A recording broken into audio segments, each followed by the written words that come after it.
Hey there, tech enthusiasts. Welcome back to our channel. Today, we have an exciting product to review, the Samsung S23 Ultra, the latest addition to Samsung's flagship smartphone lineup. In this video, we'll dive deep into its features, design, camera capabilities, and more. So, let's get started. First things first, let's talk about the design. The Samsung S23 Ultra showcases a sleek and modern design, with a glass back and a metal frame that exudes premium craftsmanship.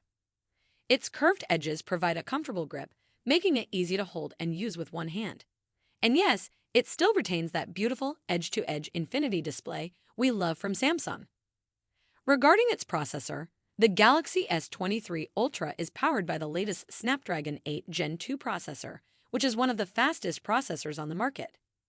This means that the phone will be able to handle anything you throw at it, whether you're gaming, editing videos, or just browsing the web.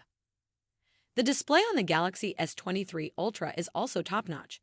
It's a 6.8-inch display with a resolution of 1440 by 3088 pixels. The display is bright, colorful, and sharp, and it's perfect for watching videos, playing games, or just browsing the web.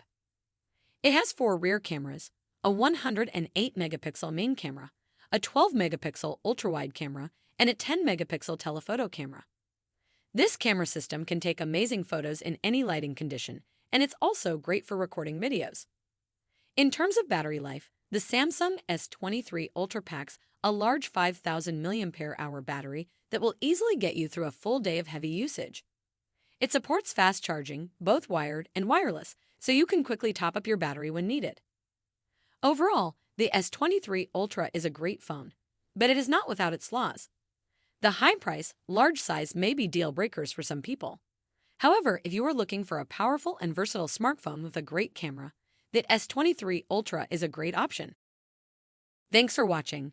If you enjoyed this video, please like and subscribe to support the channel. See you next time.